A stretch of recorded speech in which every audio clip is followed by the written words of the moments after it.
நெஞ்சில் குடியிருக்கும்.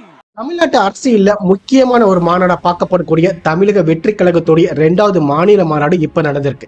இந்த 2வது மாநில மாநாட்டுல விஜய் அவர்கள் என்ன பேசியிருக்கிறாரு, அதுக்கு பின்னாடி அவர் என்னென்ன விஷயங்கள் சொல்லியிருக்கிறாரு, அவர் நிறைய விஷயங்களை மிஸ் பண்ணதாகவும், நிறைய பேர் அஜித்குமார் அவர்களுடைய மரணம் பற்றியும், சாதிய படுகொலை பற்றியும், துப்புரவு பணியாளர்களுடைய வேலையா இருக்கட்டும், டிஎன்பிசி ஸ்டூடெண்ட்ஸ்க்காக இருக்கட்டும், நிறைய விஷயங்கள் இவர் பேசவே இல்லை.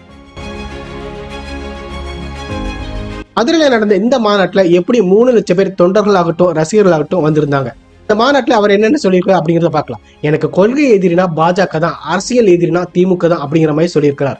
அதே மாதிரி 234 தொகுதியிலுமே விஜய் அவர்கள் தான் உங்களுடைய வேட்பாளராக நிற்க போறார் அப்படிங்கிற மாதிரி சொல்லியிருக்காரு. அதாவது மதுரை கிழக்கு, மதுரை மேற்கு, மதுரை சென்டர் அப்படின்னு சொல்லிட்டு உசிலம்பட்டி வரைக்குமே எல்லா ஏரியாலுமே விஜய் தான் நிற்க போறார் அப்படிங்கிற மாதிரி ஒரு சர்ப்ரைஸ் சொல்லியிருக்கிறார். இந்த சர்ப்ரைஸ்க்கு பின்னாடி நீங்க உங்க வீட்டுல இருக்கக்கூடிய ஒரு நபரா தான் வேட்பாளரா பார்க்கணும். கண்டிப்பா அவங்க தான் வேட்பாளரா நிக்க போறாங்க. 234 தொகுதியிலுமே இதே மாதிரி தான் ஒவ்வொருத்தவங்களும் தமிழக வெற்றி கழகத்துக்காக உழைக்கணும். அவங்களுக்கும் நீங்க ஓட்டு போட்டா எனக்கு நீங்க ஓட்டு போட்ட மாதிரி அப்படிங்கிற மாதிரி விஜய் அவர்கள் சொல்லியிருக்கிறார். அதுக்கப்புறம் 1967, 77 தமிழ்நாட்டில் ஆட்சி மாற்றம் ஏற்பட்டுச்சு. அதே மாதிரி 2026லயும் அப்படி ஒரு வரலாறு திரும்ப போகுது அப்படிங்கிற மாதிரி உறுதியா அந்த மாநாட்டில் சொல்லியிருக்கிறாரு. 1967 அப்ப ஆட்சியில் இருந்த இந்திய தேசிய காங்கிரஸ் கட்சி தோல்வி அடைஞ்சு திமுக அப்ப ஆட்சியை பிடிச்சு அண்ணாதுரை தான் தமிழகத்தோட முதல்வராக ஆனார். அதே மாதிரி 1972 எம்ஜிஆர் அதிமுக அப்படிங்கிற ஒரு கட்சியை உருவாக்கினார். அதுக்கப்புறம் 1977 நடந்த தேர்தலில் எம்ஜிஆரோட கட்சி ஜெயிச்சு எம்ஜிஆர் முதல்வரானார். இப்படிப்பட்ட மாற்றம் தான் இந்த தேர்தலையே நடக்க போகுது அப்படிங்கிற மாதிரி விஜய் உறுதியா சொல்லியிருக்கிறார். இந்த மாநாட்டில் விஜய் அவர்கள் பேசுறதுக்கு முன்னாடி ரேம்பாக் அப்படிங்கிற மாதிரி செய்யறாரு. இந்த மாநாட்டில் நிறைய தொண்டர்கள் வந்திருக்காங்க. இந்த மாநாடு நடைபெறக்கு முன்னாடி லட்சக்கணக்கான பேர் அந்த மாநாட்டுக்கு வந்திருக்காங்க. இந்த மதுரை மாநாடு நடக்கிறதுக்கு ஒரு நாளைக்கு முன்னாடியே கொடி கம்பும் விழுந்துருச்சு. அதே மாதிரி மதுரை எந்த அளவுக்கு வெக்கையா இருக்கும், மதுரை வெயில் எல்லாருக்குமே தெரியவும் செய்யும். அதனால மதுரை மாநாடு சொல்லும் போது அந்த வெயிலோட தாக்கம் எப்படி இருக்கிறது எல்லாருக்குமே தெரியும். அதனால பந்தல் போடாம விட்டுட்டாரே அப்படிங்கிற மாதிரி நிறைய பேர் சொல்லவும் செஞ்சாங்க.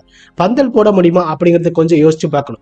ஏக்கர் கணக்கில் இருக்கக்கூடிய அந்த ஒரு நிலப்பரப்புல பந்தல் போடுதல் அப்படிங்கிறது சாதாரண விஷயமே கிடையாது. இல்லைன்னா ஒரு இடத்துல பந்தல் போட்டாங்கன்னா இன்னொரு இடத்துல பந்தல் போடாம விட்டுட்டாங்கன்னா அங்கேயும் தள்ளு முள்ளு வர்றதுக்கான வாய்ப்புகளும் இருக்கவும் செய்யுது. இந்த மாநாடு பார்த்தோம்னா 4 மணிக்கு தொடங்குற மாதிரி தான் இருந்துச்சு. ஆனா 3 மணிக்கே தொடங்கிட்டாங்க. கிட்டத்தட்ட ஒரு 4 மணி நேரத்திலேயே இந்த மாநாடை முடிச்சுட்டாங்க.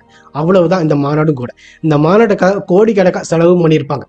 இந்த மாநாட்டில் சிங்கத்தோட கதையில இருந்து ஆரம்பிக்கவும் செஞ்சாரு. சிங்கம் அப்படிங்கிறது ஒரு பெக்குலியரான அனிமல். அது மட்டும் கர்ஜிச்சுன்னா கிட்டத்தட்ட 8 கிலோமீட்டர் அளவுக்கு அதோடைய சத்தம் அப்படிங்கிறது கேட்கும். சிங்கம் தேவையில்லாததுக்கு வெளியில போகவே செய்யாது. வேட்டையாடுறதுக்கு மட்டும்தான் வெளியில போகவே தவிர வேடிக்கை பார்க்கறதுக்கு வெளியில போகவே செய்யாது அப்படின்னு சொல்லி ஒரு வார்த்தையும் சொல்லவும் செஞ்சார். ஏன் இந்த சிங்க கதையை அவர் சொல்லியிருக்காருன்னு பார்த்தோம்னா, அரசியல்ல விஜய் அவர்கள் வெளியில பேசவே மாட்டுக்காரு. அவர் வெளியிலே வராம எதுவுமே பேசாம மக்கள் மத்தியில அவர் எப்படி ஜெயிக்க போறார் அப்படிங்கிற மாதிரி கேள்வி நிறைய முறை வைக்கவும் பட்டிருக்கு. அந்த கேள்விக்கு பதில் தான் சிங்கம் வேட்டையாடுறதுக்கு வெளியில வரும், வேடிக்கை பார்க்கறதுக்கு இல்ல அப்படிங்கிற மாதிரி சொல்லியிருக்கிறார். இவரை பத்தி நிறைய தலைவர்கள் தப்பா பேசியிருக்காங்க. இவரோட கட்சியில ஒரு கொள்கையே இல்லை அப்படிங்கிற மாதிரி சொல்லியிருக்காங்க. அதற்கான விளக்கத்தை கொடுக்கறதுக்காக தான் இந்த சிங்கம் அப்படிங்கிற கதையை சொல்லியிருக்கிறார். அதனால சிங்கம் அப்படிங்கிறது ஒரு ஸ்ட்ராங்கான அனிமல். அந்த சிங்கம் தன்னோட ஸ்ட்ராங்கா இருக்கக்கூடிய அனிமலை தான் வேட்டையாடுமே தவிர செத்து போன ஒரு விலங்கு வேட்டையாடுது அப்படிங்கிற மாதிரி சொல்லியிருக்கிறாரு. அதுக்கப்புறம் இந்த சிங்கத்துக்கு கூட்டமாக வர தெரியும், சிங்கிளா வாழ தெரியும். இதுல இருந்து அவர் என்ன சொல்றாருன்னா, கூட்டணிக்கு நான் சிங்கிளா வேணாலும் வருவேன், இல்லாட்டி கூட்டணியா வேணாலும் வருவேன் அப்படிங்கிற மாதிரி சொல்லியிருக்காரு. அடுத்ததா 2026 நடக்கக்கூடிய தேர்தலில் 2 கட்சிகளுக்கு எதிராக தான் போட்டியே இருக்க போகுது அப்படிங்கிற மாதிரி சொல்லியிருக்காரு. ஒன்னு டிவிகே, இன்னொன்னு டிஎம்கே அப்படிங்கிற மாதிரி சொல்லியிருக்காரு.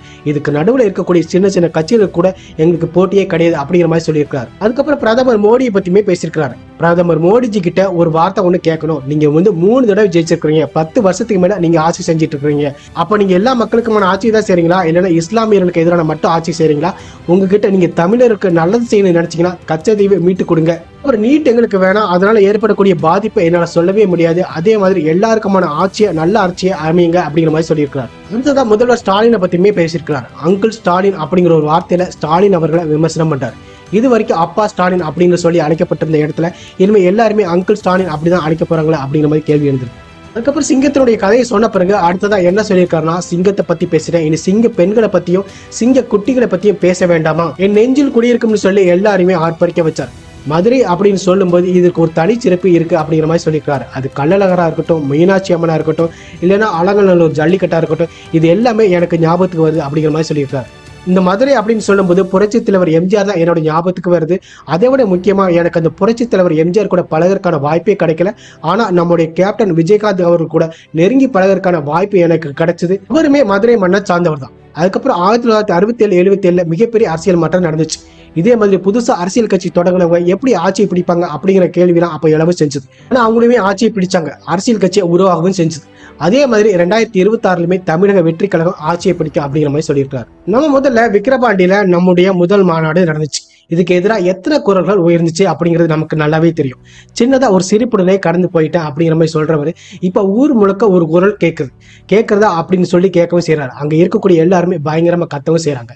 ரேம்பாக் அப்படின்னு நடக்கிறதுக்கு முன்னாடி ஒரு புது பாடல் அப்படிங்கறத அறிமுகம் பண்றாங்க. அதை விஜய் அவர்களே பாடியிருக்கிறாரு. அது மதுரை மாநாட்டுடைய பாடலா அறிமுகம் அப்படிங்கிற மாதிரி செய்யவும் பட்டுச்சு. அடுத்ததான் பேசும்போது அவரே வரல, இவர் எப்படி வருவார்னு சொல்லிட்டு ஒரு கதையை கட்டினாங்க, ஜோசியெல்லாம் பார்த்தாங்க. இந்த இடத்துல அவரே வரலன்னு சொல்றது ரஜினிகாந்த் தான் நம்ம சொல்லலாம். ரஜினிகாந்த் அவர்களும் அரசியலுக்கு வரதா இருந்துச்சு, அவர் கட்சியை தொடங்க போறதா இருந்துச்சு. அதற்கான கூட்டத்தையுமே நடத்தினார். கட்சியினுடைய பெயர் அறிவிப்பதற்கு முன்னாடி அவருக்கு உடம்பு சரியில்லாம போச்சு.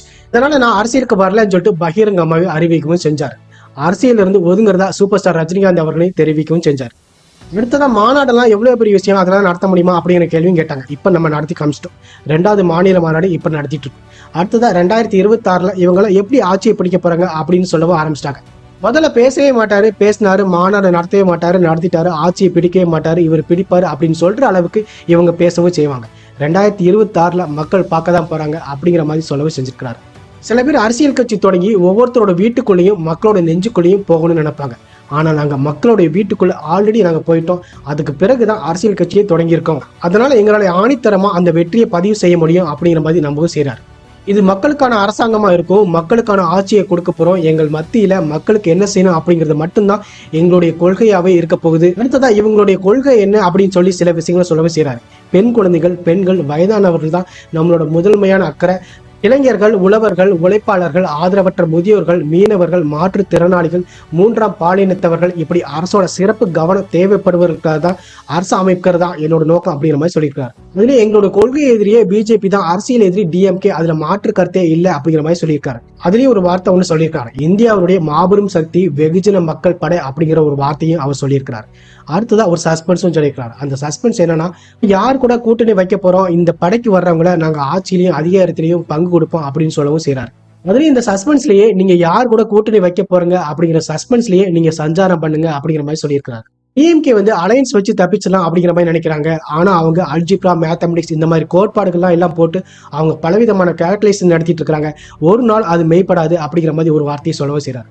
இதுல பிரதமர் மோடி கிட்ட ஒரு கேள்வியும் கேட்கிறார். எங்களோட 800க்கு அதிகமான மீனவர்கள் பாதிக்கப்பட்டிருக்காங்க, அவங்களை மீட்கிறதுக்காக நீங்க என்ன வழி செய்ய போறீங்க, எங்களுக்கு கச்சத்தீவை மட்டும் மீட்டு கொடுங்க அப்படிங்கிற மாதிரி கேட்டிருக்கிறார். நீட் எங்களுக்கு வேண்டாம், அதனால ஏகப்பட்ட பிரச்சனைகள் வருது, கீழடி நாகரிகத்தை நீங்க மறைக்கலாம்னு நினைக்கிறீங்க, அதெல்லாம் நடக்கவே நடக்காது. தமிழ்நாட்டை தொட்டவங்களுடைய நிலைமை என்ன அப்படிங்கிறது எல்லாமே வரலாறு தேடி பாருங்க. அதுல நீங்க கீழடி மாதிரியான முக்கியமான சுவடுகளை இல்லாம செஞ்சீங்கன்னா அதற்கான கான்சிக்வன்சஸ் நீங்க அனுபவிக்க வேண்டியதா இருக்கும். அதுக்கப்புறம் எம்ஜிஆரோட மாசனம் தெரியுமான்னு சொல்லிட்டு எம்ஜிஆரோட பாட்டையும் பாடுறாரு. அதுக்கப்புறம் எம்ஜிஆரால் உருவாக்கப்பட்ட அந்த கட்சி இப்ப எந்த நிலைமையில இருக்கு தெரியுமா? இப்ப அந்த கட்சி பொருந்தாத கூட்டணி கூட பிஜேபி கூட அலைன்ஸ் வச்சிருக்காங்க. அந்த கட்சியை பத்தி நான் சொல்லித்தான் உங்களுக்கு தெரியணுமா இல்ல, அந்த கட்சியோட தொண்டர்களுக்கே இது தெரியும் அப்படிங்கிற மாதிரி சொல்லியிருக்கிறார். முதல்வர் ஸ்டாலினை அங்கிள் ஸ்டாலின் அவர்களேன்னு சொல்லிட்டு ஒரு 3 தடவை சொல்லவும் செய்யறாரு. இந்த மாநாட்டுல வேட்பாளர் பட்டியலை அறிவிக்கிறேன் அப்படிங்கிற மாதிரி சொன்னாரு. அப்போ ஒரு சஸ்பென்ஸும் வச்சாரு. இதுலதான் மதுரை கிழக்குல விஜய் அப்படிங்கிற மாதிரி சொல்லவும் செஞ்சாரு. உடனே எல்லா கூட்டமே ஆர்ப்பரிக்கவும் செய்யறாங்க. இல்ல கொஞ்சம் பொறுங்க அப்படின்னு சொல்லவும் செய்யறாரு. அதுக்கப்புறம் மதுரை மேற்கு, மதுரை சென்ட்ரல் அப்படின்னு சொல்லி எல்லாத்திலுமே விஜய் அவர்களுடைய பெயரை சொல்லி ஒரு விஷயத்தை பதிவு செய்யறாரு. என்ன சொல்றாருன்னா, எல்லாருமே புதுமுகங்களா தான் இருக்க போறாங்க, அதனால எல்லாருமே விஜய் முகமா பாருங்க அப்படிங்கிற மாதிரி சொல்றாரு. இதுல விஜய் அவர்கள் கிட்டத்தட்ட 32 நிமிஷம் பேசியிருக்கிறார். இந்த மாநாட்டோட பிரதிபலிப்பு கொஞ்சம் கொஞ்சமா தெரிய ஆரம்பிக்கும். அடுத்த வருஷம் தேர்தல் நடக்க போகுது. அதுல மக்கள் யாருக்கு ஓட்டு போடாங்கிறது இனிமேதான் தெரியவும் செய்யும்.